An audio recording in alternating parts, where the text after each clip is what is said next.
Good evening and welcome to tonight's episode of the Raise Your Banner podcast. Tonight's guest is Rachel Walisko, a local DC area photographer and artist. She's going to be on talking about her love for photography, what kind of inspires her with that. She's going to talk about art, mid-century art, really all kinds of great things. And she's also going to give us a little insight into her own journey with mental health. So stick around, stay tuned, and enjoy the episode. 3, 2, 1, 0.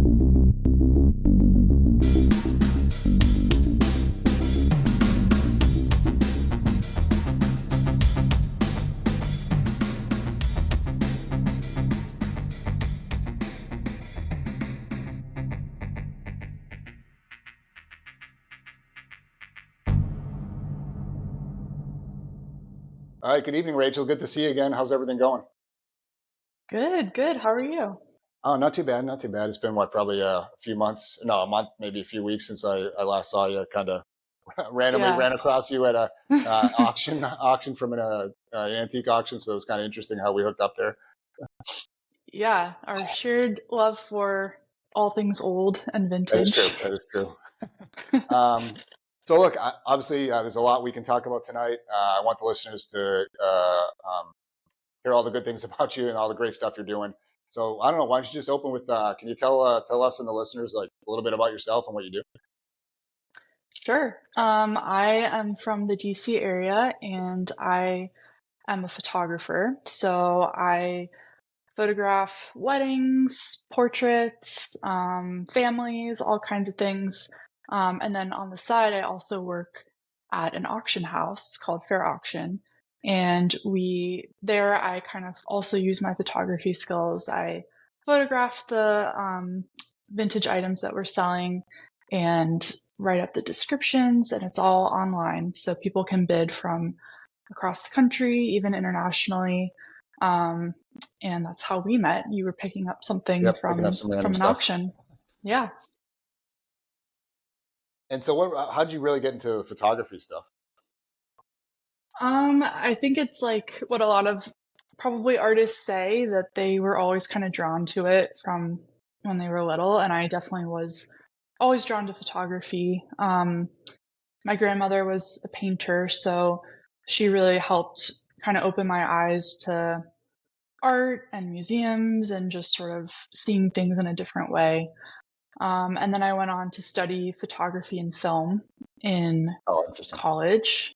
And from there, I kind of started out a little bit in the kind of media world in DC, but eventually ended up starting my own business and just sort of taking off with photography, which I really love. What did you start with? Obviously, like you said, you do a lot of like weddings and stuff like that now. Mm-hmm. But when you started out, like, was there a certain type of certain types of things you like to photograph, or like, you know what I mean? What was your initial start? Yeah, I've always been drawn to people. I think when you're in art school, things get a little avant-garde. Just sort of thinking outside the box and really like challenging, the ideas that you're putting out there, and you get critiqued. And yeah, it's definitely a different artistic process to like doing it to make money. So I think I was always drawn to people though, and stories about, love and people and the way people interact with each other, which is something that I really love to photograph to this day. Well, especially like doing the wedding stuff, you must see that all the time. Mm-hmm. I'm like a people watcher. I could sit at a coffee shop all day and just watch people, and that might sound a little weird, but no, I do enjoy watching people. But I think it's interesting from the photography side, like, and especially probably doing weddings and things like that, where there is a lot of like love and positivity, and people are having a great time. Like, you're Mm-hmm. basically capturing the stories of that specific time, and I think that's an interesting concept. Like, getting it on film and things like that. For sure. And I think with any wedding, there's a certain kind of like narrative that you see over and over again, like certain events during a wedding Right. that everyone or most people try to recreate. But then I have to kind of look for those moments that make the day like unique to the couple, like certain people interacting or like a special hug or people seeing each other for the first time in a while. And so I have to kind of keep an eye out for those moments too that make the day like unique to that specific couple. Sometimes do clients help you with that too? Like say, oh, do they? I haven't seen this person. I haven't seen my mother in 20 years, and this wedding's gonna be the first time. Do they? Or I'm sure some try to tell you, I want to capture this, but it's not. It probably is not as easy as doing that. And like you said, you kind of have to like look for those moments. Yeah, I think usually when I talk to the couples before their wedding, they really do kind of want me to focus on those big moments like the Right. first kiss, first dances, walking down the aisle. But I think the most impactful are the ones unique to them that they don't even know are going to happen. Like they can't anticipate how people are going to react on that day. Right. Right. And they can't even know how they're going to react themselves. So there still is an element of like kind of surprise and uniqueness to each wedding. And I just had this thought too. DC, obviously, some great cities around the world, just photography wise, but DC's got to be a pretty good spot because, one of my other endeavors that I do, I find myself in a lot of buildings in DC, interviewing people and talking to people. Hmm. And sometimes you'll be surprised. You'll see a building and it looks like the most boring cookie cutter building. You go inside and it's like immaculately decorated. It's just beautiful inside. But I would assume from like your standpoint, being in DC and obviously all the stuff we have outside, the monuments and things like that, there's just got to be some great spots for photography. Yeah. Yeah, it's a beautiful city. It's also like super clean and everything's really spaced out, and just the design of the city really lends itself to being photographed. But there are like, certain restrictions for Mm, different places, like the Lincoln, for example, and the National Mall. Technically, you need a permit from the National Park Service to do the photograph photography. there for like commercial purposes. So Oh, gotcha. there's like restrictions, but um, like the National Gallery of Art, for example, which is beautiful, and you go in and there's like incredible pieces of art everywhere. You don't need a permit to photograph in there. So I've gone in with couples like in their wedding dresses, and we've Oh, gotten that's some cool. really, really cool pictures inside, which is just so unique to DC. Like you're not gonna be able to get a wedding photo taken like next to a Van Gogh in just I know, any right? Yeah. city. I never even thought Yeah, about that. That's interesting. So, yeah, it's really special to be here, um, and like any time of year too. There's always like a really cool place to go for photos. and it's funny, especially with a lot of museums being free. I got into like, I'm definitely an amateur photographer, like on the amateur level. I do a lot of aviation and like train photos. Honestly, I haven't been out in a while to do any, and there's some really good spots here between like Dulles Airport and DCA. But Yeah. something I didn't realize, I follow like a lot of the Smithsonian Facebook pages and stuff, and I didn't realize this till a couple years ago. But at the Uber Hazy Smithsonian out by Dulles Airport, their photographer does like a night class once a year. I think it's once, maybe twice a Whoa. year, and it's like I think it's only it's open to like the first 50 or something people that sign up for it. And I thought it would be pretty cool. You come at night, he teaches you some stuff, or he or she, and then you get to go try out what he taught you like in the museum at night with all the planes and stuff. I was Yeah, like, oh my god, I got to get on this someday. that's Yeah, amazing. Yeah, yeah. I love that museum. It's pretty close to where I live. And every time I go in, it's like just the scale of everything blows my mind. So that would be a really fun place to take It would be pictures fun. I for feel like sure. it's a sneaky kind of museum too, in that not a lot of people hear about it. Every time somebody talks about or asks me, like that's not a local, ask me like, "Hey, what museum should I go to?" And I mention it, they're like, "What is that?" And I think maybe part Hmm. of it is like, yeah, if you're in DC, it's tough to get to without a car, I guess. But I always try to bring like guests. That's like my first place. I'm Yeah, like, me we'll go to too. the other museums, but I'm bringing you here first. So Yeah, yeah. And it's also like amazing having that IMAX theater in oh, it's there. awesome. Like I Yeah, saw Oppenheimer there. I try to Yep. see all the Christopher Nolan movies Yeah, those there. are the good. That's a good place to see it. Yeah, exactly. Well, So, sure. I'm sure, from your film background too, like you just appreciate that more. Like it's funny, as I feel like as I've gotten older and I have zero film experience, I've always been a movie buff though. And like, I feel like mhm. nowadays I just like, maybe it's because the internet's so everything's so readily available on the internet now. Like I find myself going down film rabbit holes constantly. Like I just want to know more and more about like how the film was done and like the behind the scenes. And I, I'm Yeah. sure you love all that too, but it's just kind of an interesting thing to be able to research. So, What's like a film that you've seen recently that oh, caused you going down a rabbit hole? I'm bad. I'll still do it. So I am a huge. I don't even want to admit it, but I'll do it. I'm a huge '80s like Arnold Schwarzenegger fan. Like, just give me Okay. like one of the they're easy movies to watch. They're kind of probably my anxiety movies too, where I can just veg out on the couple of Mhm. his old movies. And but like for example, the Predator, which is one of his more famous '80s movies, the it was all shot in Mexico and outside of Puerto Vallarta. And Okay. like you think of, I've never been there, right? And you think of that place as like such a great beach destination, like all this nice resorts and all these things. Well, Yeah. apparently, like 4 hour, Jeep ride into the jungle, and the whole set's still there. And it's like Really? like it's kind of a destination for people to go to. There's a restaurant you can go and see it, and it's like stuff like that. Like I want to go physically see some of these things, and even just some of the old Yeah. movies. And I think some of the older, like CGI is so prevalent now. It's like it's some of just the, Mhm. especially some of the stuff like Spielberg and them did, with just some of like the tiny miniature sets and things. It's like I don't know, pretty amazing. I think so. You wouldn't know, like you don't know Yeah. until you know that's how they did it, right? You know what I mean? It looks to me, it looks like a normal thing on the screen. Yeah. I think that, yeah, like the tactile, like real special effects are, I just appreciate them so much more Yeah, than the CGI. And that's like, that's really the direction everything has gone. And it's kind of sad. it is. It is. Like I get down these rabbit holes of like Indiana, like the two movies from Schwarzenegger, like that and Commando, were like my movies growing up.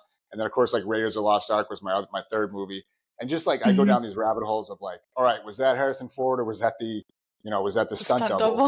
And now Yeah. that they have all these, they've published all like the making of and other interviews with the folks. It's just interesting to see. And then like, oh, I can't even tell that it's not him. Like it looks like him, and how they just capture Yeah. it from whatever angle, so you can't tell. Like it's just, I don't know. To me, it's extremely interesting. So, Yeah. Yeah. For sure.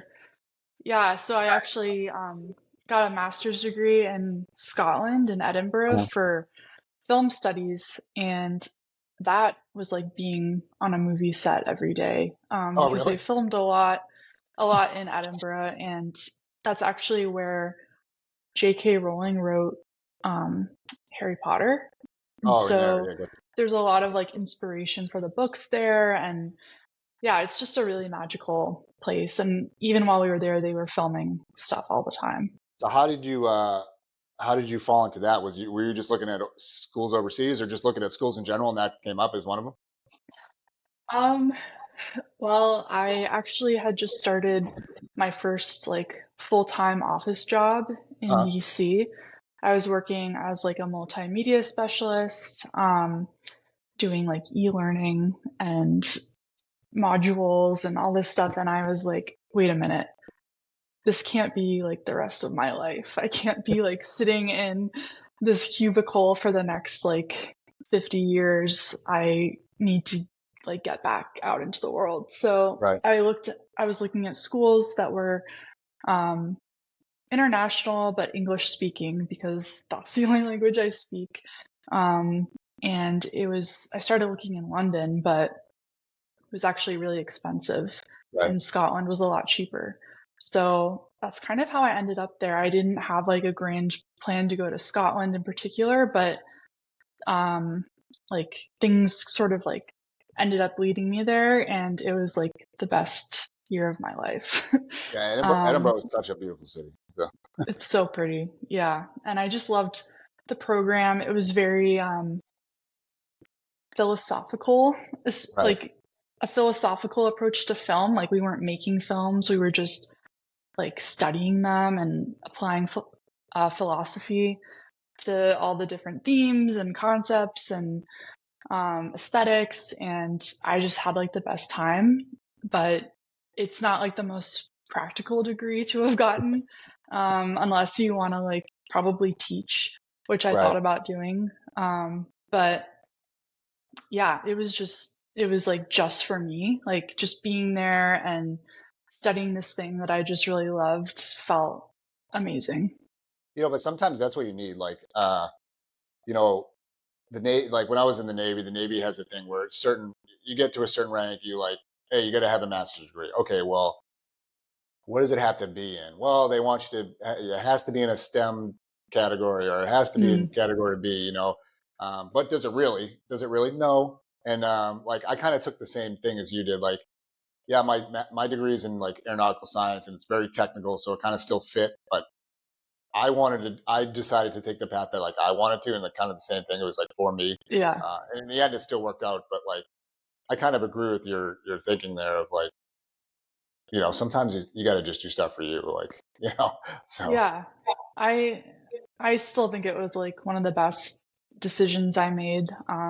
Because in undergrad I never got the chance to study abroad. So right, it was really nice to have that experience, and then being there for over a year really let me kind of like feel like a part of the community that I yeah, was that's living true. in. Like the amount of time I think was really nice. And then So did yeah. you get to film in any cool places, or do any type of like Um, cool projects or what do you want to call them?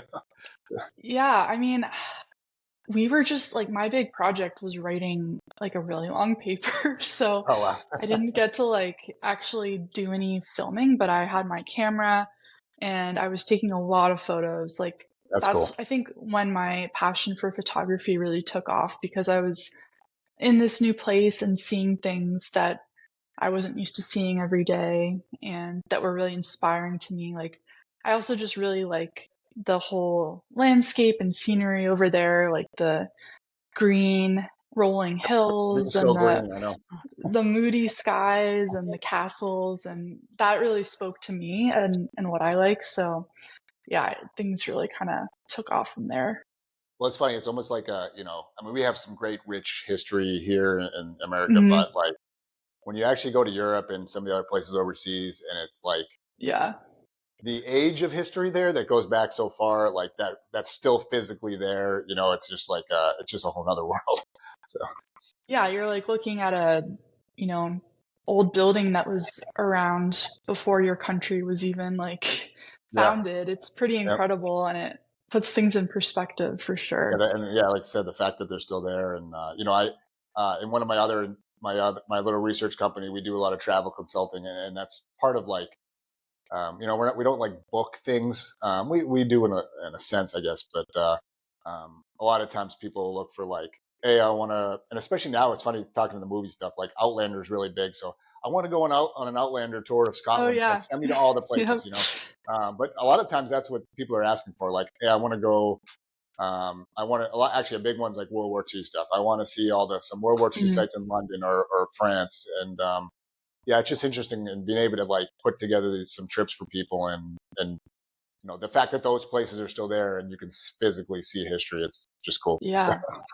That sounds like a really fun job. Like It's pretty fun, and I get to and doing I try to do some of research. it myself, so or for Yeah. myself. So, Yeah, yeah, that's awesome. but so we tie it in with genealogy a little bit too. So sometimes like next year we got our first one planned where we're doing we're going to take some folks out to London or the places that out maybe a couple hours south of London, but out to the UK. We track down where these families came from, and then if there's stuff still there that they can see, like in this case, there's a church with a graveyard, and actually in the church, some of the family members are still buried. So Wow. being able to get like do the research, which is fun, and then get the families. It's kind of a Over newer concept there. for us, but get the families out there, take them out there, show them the stuff. It's kind of first try at this next year, but That's it'll be awesome. it'll be interesting to see how it goes. How did you find the relatives in the graveyard? It's mostly just I mean, there's so much stuff is all of the records have been digitized. I shouldn't say all, but so many of the records have been digitized now. And then there's people out there, like there's a website, findagrave.com. I mean, so it's mostly Okay. like volunteer folks that update. A lot of the cemeteries out there have the info, and then it just gets fed to this website. And then other people will go to the graves and maybe just be randomly there, take pictures. So occasionally you'll get pictures of the actual like headstones and stuff. But then once you Yeah. get digging into the records themselves, especially like in the UK and actually here too, a lot of the early records were kept by the church. And so then, Okay. you have the local parish, and then whatever denomination the folks were, and then each church will typically have some type of cemetery or burial records, because actually in most cases people couldn't afford uh, like a headstone or anything like that. So they might physically be buried somewhere on the grounds, but you just don't know, Mm-hmm. unless there's actual records Wow. that, hey, this person was buried here, but you can't find out where. But like even in Yeah. this case, there in the nave of the church, there's literally like a marble headstone with the family name on it, and you know, um, Wow. but it's not it's not as easy as just that. You have to confirm that it's the right people, and you have to like we try to Right. get 2 or 3 different pieces of records that say, okay, that person is actually tied to that person's family tree, and then Yeah. Yeah. confirm that it's them. So it's definitely interesting and kind of fun. So Yeah. I mean, that kind of makes me think about another job on film sets, which is like location scouting. I feel like you could do that well, probably really well, given your passion for like kind of looking into the history of how films were made and where they were made, and then like all this research stuff too. well, it's funny. Maybe I'll pick your brain offline on that, because I actually have that on my website as like something I would like to do, like that we offer, but I've Okay. never been asked to do it, and I don't really know much Yeah. about it. I just figured if somebody ever asked me to do it, like I would wing it. So maybe Yeah. maybe after the fact we could talk about it. But Yeah. we Yeah. just did another one. This is supposed to be about you, by the way, this podcast, but we just did Okay. another. Right.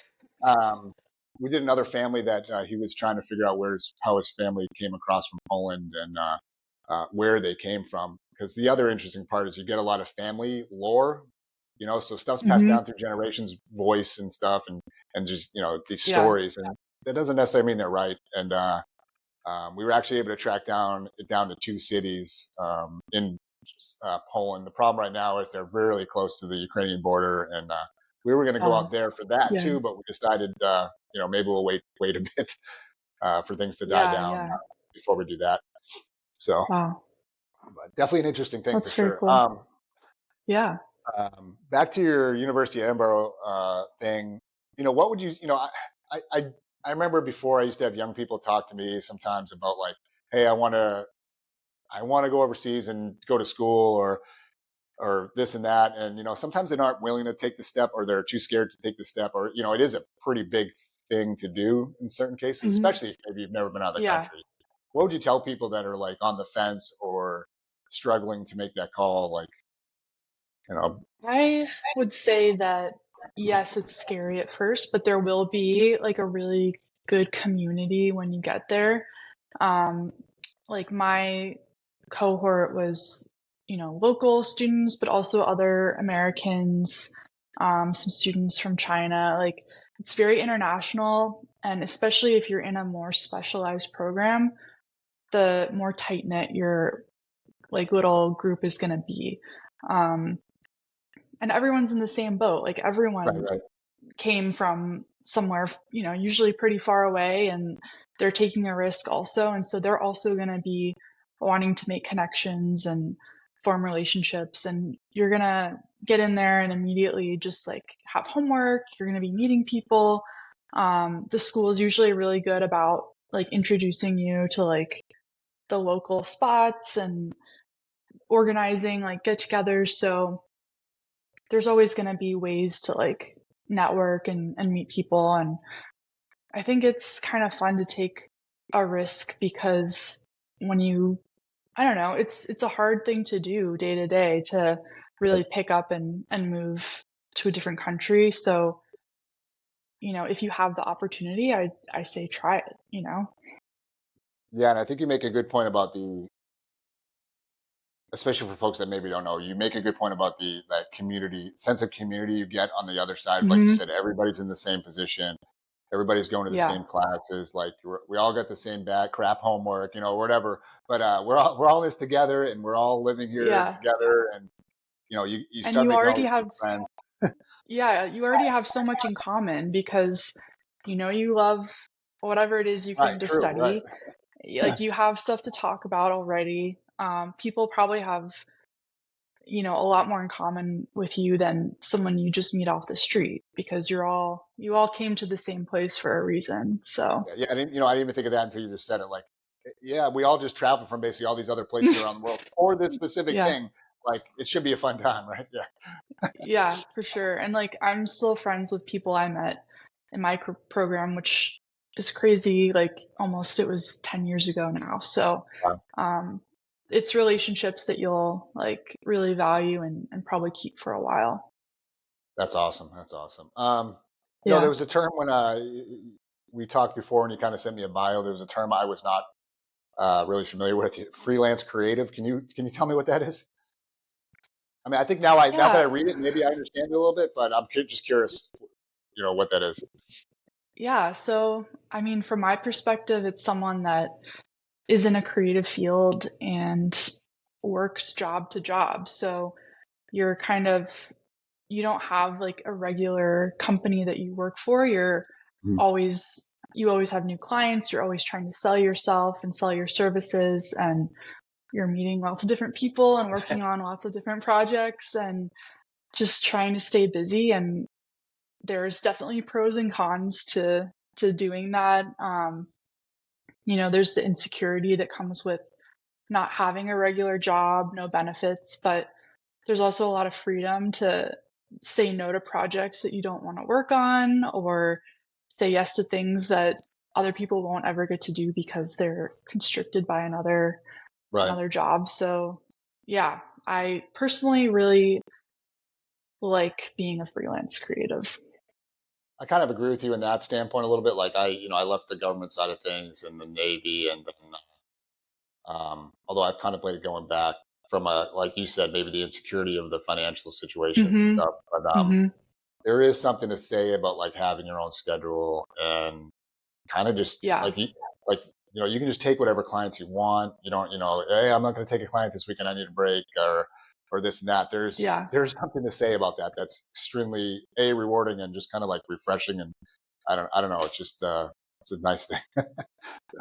Yeah, and I think one thing that I always like to point out is that I'm fortunate that my husband, my partner, has like a 9 to 5 job and he has the benefits that he Right. then I get through him. So I think it's a very different situation if you're like a single freelance creative Yeah, because that makes there's a sense. lot of like hardships that come with not having like another person to like split rent with or split a mortgage with or get the benefits through. So it's something like I have a lot of friends who are single freelance creatives, and I always like try to make that distinction. Like you have extra kind of like hardships that I don't have because Right. Right. of that. So, That makes sense. And I yeah. guess that's a good segue into too. Like what? Obviously, you started your own business with the photography stuff. Like what? Mhm. Any advice there? Like the business stuff is not easy to start. I can I can make you a laundry list of like pains that I've went through and still go through. Yeah. For some reason, it was extremely hard to get a license here in DC. I've gotten business licenses all over the country because I've moved a lot, and Yeah. DC was by far the hardest, and I just don't understand it. But I don't know. So for folks maybe looking to take that leap too, like what would you say advice wise? What were maybe some of the Mhm. hard things you went through, or some of the easy things? Well, I think the first thing I would recommend is meeting other people doing what you're doing because um, it can be pretty isolating working It for is. Yeah. yourself and, surrounded by social media and you're just seeing everyone else put out their work and like the highlights of their business and feeling really discouraged by your own situation. So I found when I'm actually like in person talking to other creative people doing what I'm doing, um, it's really kind of reaffirming and everyone's really supportive, sharing tips and, oh, this is a great spot for this, or okay, get this gear because it's going to help you with that. And I think it's really good to have a community that you can kind of ask questions to and share experiences with. So that's like the first thing I would do is seek out other people doing what you want to do for advice. And then, yeah, I mean, I'm in Virginia, so I got an LLC here. Making a website and social media content that's really cohesive and represents you and your brand is important because that's the first impression people are going to get when they Right. look you up online and they're comparing you to other people. So if your work is kind of scattered and, different lighting and different tones that don't really blend well, to me, that's the first sign that someone is just starting out. Right. So you really want to get like a polished portfolio. And then what else? Yeah, taxes are something to be prepared for. Yep. I was blindsided, and to be honest, I still haven't really grasped all of that. It really comes down to planning and like thinking ahead and knowing like what kind of amount of money you should be setting aside for Sure. taxes. But I think it's something that if you don't know beforehand, it can be bad. So Can be bad. I agree with that. just do a little research on that.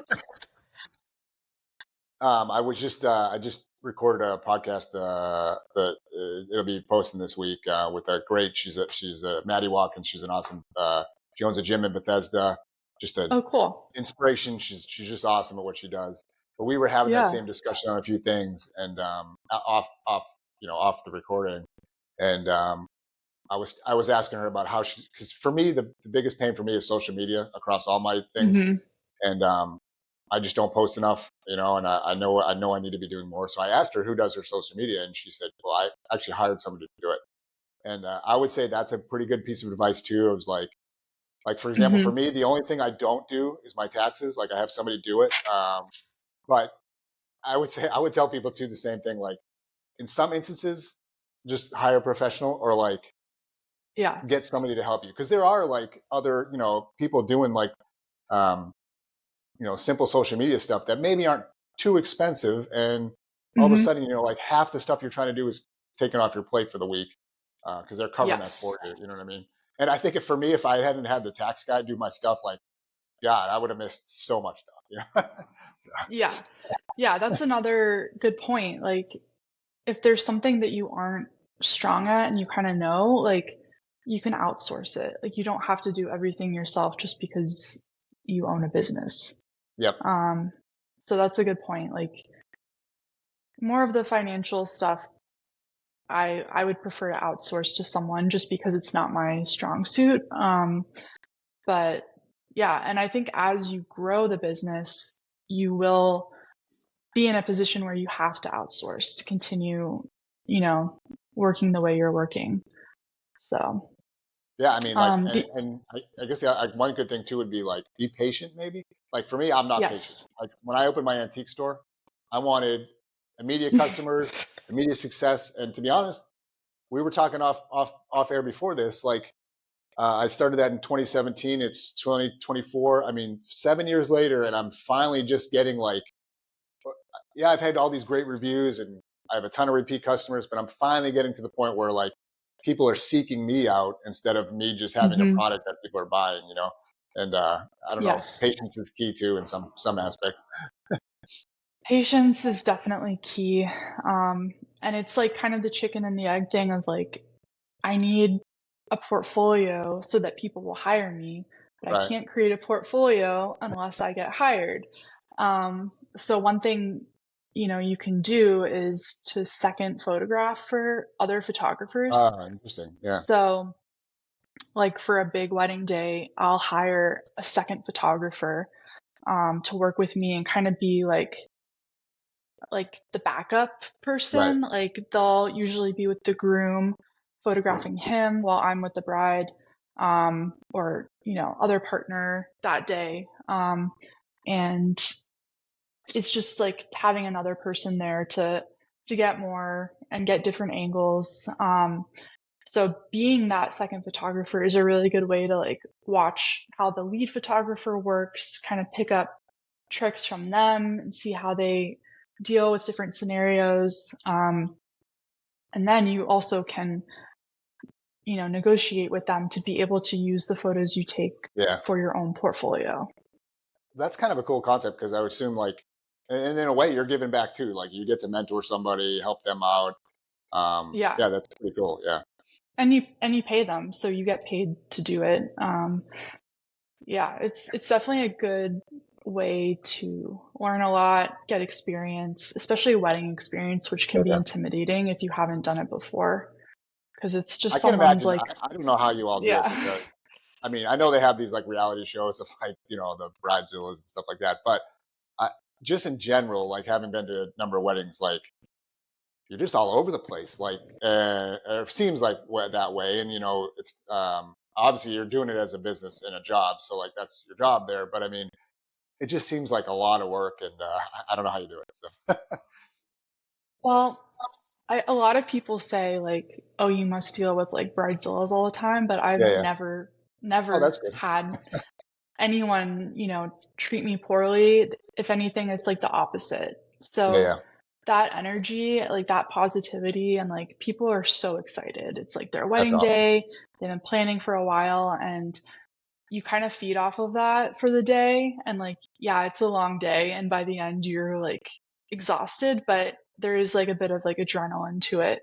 That's cool. Um, yeah, and everyone is usually really, really lovely. So, That's good. I think I think the Bridezilla thing it's like blown out of proportion, like because you never hear like all the good stuff. You just hear of like the one bad thing in the news, like oh this a photographer didn't give somebody pictures, or the bride yeah. and groom are arguing with the photographer. You hear that story, but you don't hear like the million positive stories that have already happened, before that. So, Yeah, and I'm sure it's like that with any industry. It's like media likes to highlight the negative, the like dramatic, but the yep. day-to-day good stuff doesn't really get attention. Well, and you hinted at it earlier. Like, what are the first things we do? Like for somebody that has a small business, the first thing a customer is going to do is go to your social media sites Hmm. and look for reviews. Maybe on Google or something. And I find that for me, that's an anxious person. Like, I find waiting for the feedback or just seeing what it is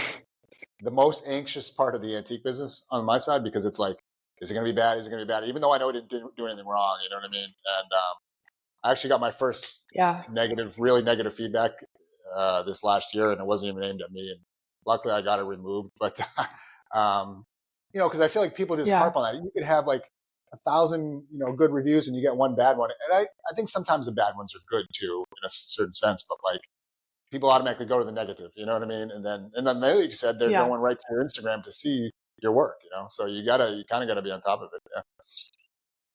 Yeah. yeah. I tell Jay, my partner in the auction, that that business is there's no way you're gonna make people happy on No either way. end. Like, the people that you're selling, like we try to, like that is what we strive for when we're working. Like we want to make everyone happy, but Yeah. the nature of the job is one where it's really hard because you're selling things that people have an emotional connection to, and they think usually that it's worth more Yep. than you end up getting for it. And then on the other end, the buyer is usually not happy that they've paid more than they wanted to. And Yep. so on either end, you have sort of dissatisfied people, which is kind of unfortunate because we work so hard to like get people these things that they've been looking for, and vice Yeah. versa. I never thought about that from the auction side. Yeah, the auction folks get like you definitely get both ends of it, and it's not definitely not the easiest. Yeah, but once in a while you'll see someone that's like just so excited that they got this thing that they've always wanted and they've been looking for it, and it's moments like that that like, okay, yeah, this is really fun.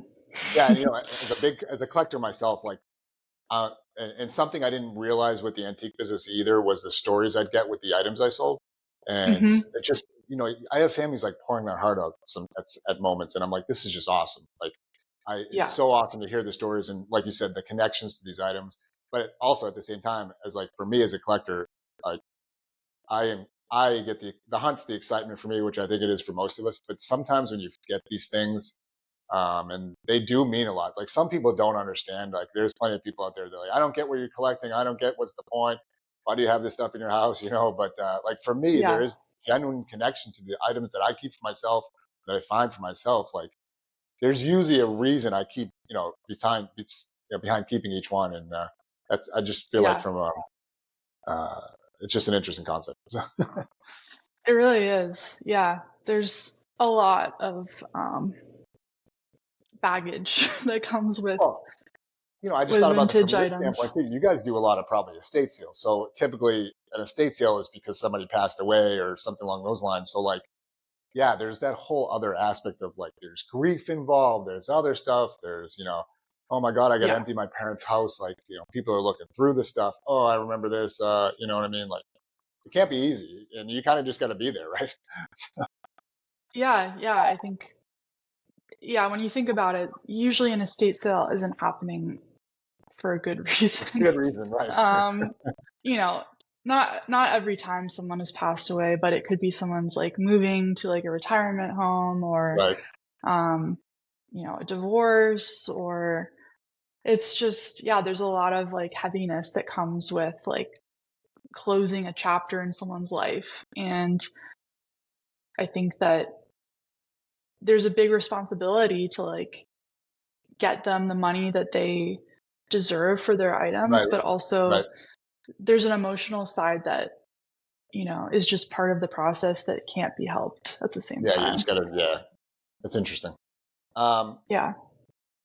I know we kind of hit on it earlier a little bit, but if you'd like to share, you can. But um, I know we talked about anxiety a little bit, but Hmm. any experiences there, or your journey with mental health that you'd like to share for folks, or just tell people that, hey, there's hope out there. Yeah, for sure. Yeah, I've had pretty pretty bad episodes of anxiety since like my college years. Mhm. It's usually like related to work. Well, not the work that I'm currently doing, but work I've done in the past, like Right. working in an office or just feeling like really trapped. And yeah, something about like the boss dynamic can really trigger it. Like emails and like passive aggressive kind of stuff. I hear you there. But yeah, so I think that's why I really enjoy working for myself, because I'm in control of what I'm creating and I hold it to my own standard and no one else's. Of course, the client as well, but usually they're coming to me because they like what I've put out in the past, and they want me to, yeah, photograph them in a similar way. But yeah, I think it's important to talk about, and I do wonder sometimes if like my career path would be the same if I didn't have anxiety, that kind of Mhm. like made me avoid certain situations, or if it's led me to what I would have wanted to be doing anyway. So I kind of think about that, but I know that I'm like the most content and most happy when I'm doing what I'm doing now. And I think a lot of it comes from a lot of the anxiety comes from sort of maybe having a less conventional path than other Right. people and a less conventional job and feeling like inadequate to other people. And, I have a lot of friends that are like doctors and, very high achieving. So I think comparison can really add to that Yeah. insecurity. I'm right there with you on that. I constantly do it, even after a 22-year career in the Navy, where I know like I shouldn't have to question anything I did. Like Yeah. um, now I'm at a point where I'm trying to do all this stuff on my own, and the first thing I do is question everything. You know what I mean? And Yep. and Yep. yeah, and then like you said, you have friends that are extremely high achieving friends and family, and you're like, oh, now you start comparing yourself, and It's just Yeah, self-destructive, but I mean, we do it, right? we do it. And I think in this area in particular, it's Oh, such a like wealthy area that if you aren't making like X amount of money, you are in this area, you are seen as like not thriving. And that's I true. think I Yep. have to like always remind myself to step back and like look at the big picture and make sure I'm surrounding myself with people that are like supporting me and like encouraging me and know that like I'm doing what I'm doing because it makes me happy and I'm paying the bills. I'm not Yeah, like on the exactly. street or anything. So Yep. um, just trying to keep things in perspective is definitely important. And I think, I have a close friend that we were talking, I kind of mentioned that maybe I was looking at going back to like an office type job. And we were Hmm. talking the other day. And, even in my previous jobs, you see these folks that have been there for years, right? And they stay and stay. Yeah, And it's like the same thing, but they're unhappy, right? right. And that's what he said. He's like, Josh, like, if you're going to go back, go back. He's like, but do me a favor. I know what you love to do. Like, don't be one of those people. Like, if you're miserable, leave. And Yeah, go come back. And that's why I'm doing what I'm doing now too. Just like you are. Like I yeah, this is what I love. If I could do this 24 hours a day, and I'd be happy. You know what I mean? I yeah, mean, I'm kind of doing that yeah, now, I guess. But, yeah. And I think talking to other creative people, like, because it's so isolating, like, that's the first mhm. thing I wanted other potential photographers to do is like find a community because you'll build each other up and you'll remind each other why you're doing what you're doing and that you have support. And it's not just like about making like X amount of dollars. It's Right. like there's a reason why we're doing the things that we're doing, that we're drawn to the things we're drawn to.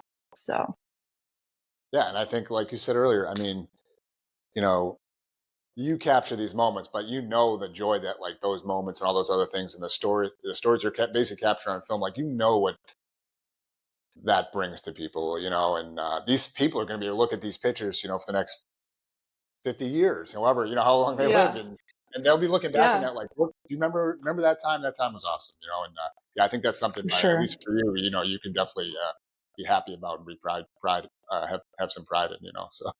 Yeah, for sure. Um, Yeah, but look, I think this has been some great discussion. Where can people find yeah, you? Social media, website, things like that. And I'll make sure yeah. I'll post it in all the comments, but you'll let people know. Sure. Yeah, my website is rachelwalisko.com and I have an Instagram. It's like I think it's Rachel Walisko photo. I should probably know that. But yeah, you can connect with me on Instagram or send me an email through my website if you're interested. And yeah, it's been really, really great talking with you. No, I really appreciate coming on. Like as I'm trying to grow this podcast, like I just I've been really striving to have like-minded people on, people that are very creative, For folks sure. that have mental health journeys too. Although that's just, I mean, that is the theme of the podcast, but that's not necessarily just what we need to talk about. And I just think like being able to promote people that have great stories like yourself and a lot of positivity and love what they do, like, I think that just hopefully fosters that for other people. And like I always say, if we can at least reach one person, like, then Yes. go complete on this podcast, and these discussions. And I can't thank you enough for coming Yeah. on. Like I said, I love what you do. Hopefully, we can keep in touch on, Thanks. maybe work on some other projects together. But Yeah, that'd be yeah, I great. really, like I said, appreciate you coming on, and have a great night. Thanks. Thanks for having me. Raise your banner if you need help, and raise your banner to let others know you're a safe person to turn to. Until next time, stick around and keep on moving forward. Research conducted by Matrixa Research Group. Artwork created by Jenna Bordinger at jbordingerart.com or at jbordinger_art on Instagram. And music by Josiah Renton, DJ Slowbro.